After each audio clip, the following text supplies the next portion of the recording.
Welcome to Catavlog 19, July 2025. It's been another really packed month since I last talked.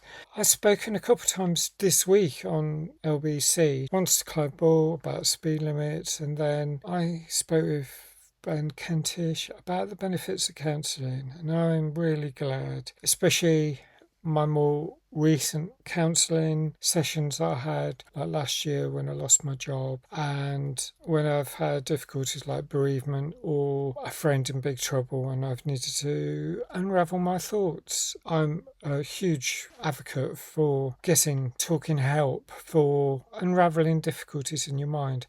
The first time, one thing is and in my childhood, because it was really awful back then, I thought the best thing would be to try to get converted out of it. That's why I actually asked for conversion therapy to try and not be trans, and that didn't work. Right.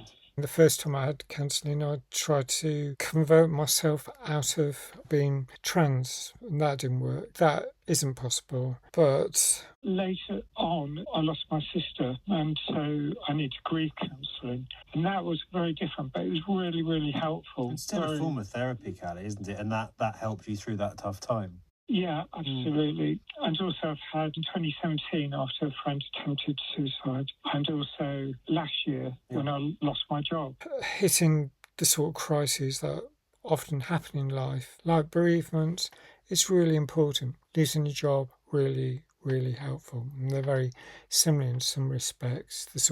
Those type of difficulties, they can happen to anyone. And so understanding our own priorities in life and what matters, it really helps. Now, in this Catavlog, I'm going to talk about the mass lobby of Parliament, which happened on the 25th of June. It was organised by the Trans Solidarity Alliance. It was an opportunity to green card our MPs. I think my MP's slightly better than the middle ground, because she did at least respond when I wrote to her in early May, but there are only a handful of MPs who are strongly supportive of trans rights, such as Nadia Whittome. There's a few, but given that Labour has taken an about turn, they seem to be siding with the opposition, the anti-trans movement, the people who actually want to destroy the few rights that we actually have.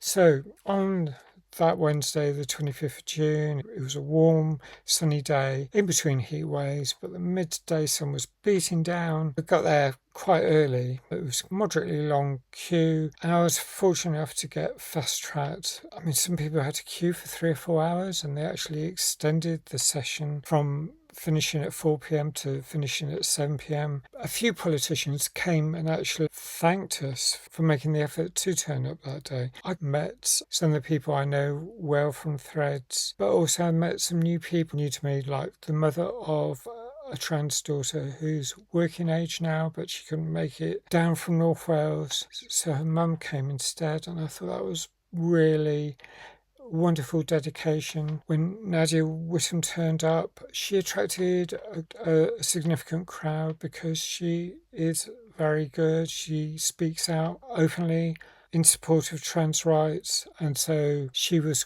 quite rightly thanked by many of the people who attended, given that Labour has made a lot of promises. I was listening to Natasha Devon's show from last week, and she mentioned how at the Pink News Awards in 2023, October that year, Angela Rayner gave a barnstorming speech in which she said that conversion therapy would be banned. She promised so much would be done to improve LGBTQIA plus rights, including trans rights. And since that time, there's been a huge about turn. The Prime Minister welcoming the Supreme Court ruling as clarity, often using weasel words to talk about the dignity of trans people, when the way things are going, it's getting more and more difficult to live happily as a trans person, and it must be extremely difficult for someone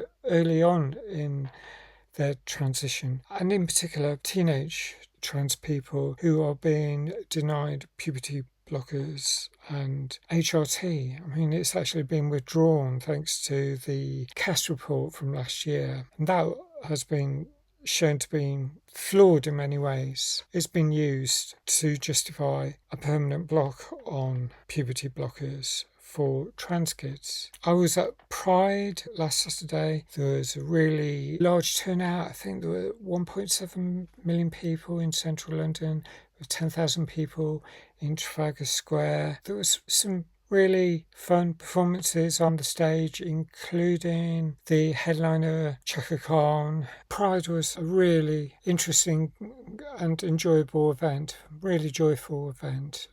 The next significant event in London in terms of Pride is Trans Pride on Saturday 26th of July at Langham Place, 1 p.m. Hopefully you can attend.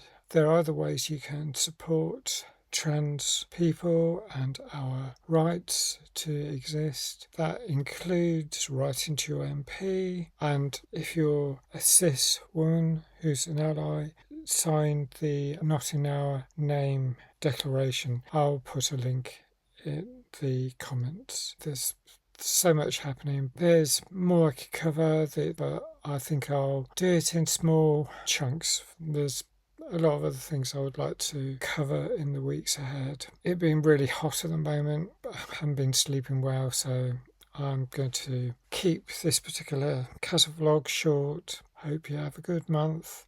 Hope to see you at Trans Pride. Take care. If you like this vlog, please hit the like, please subscribe, hit the notification button, and I hope to see you again soon. Thanks for watching. Bye for now.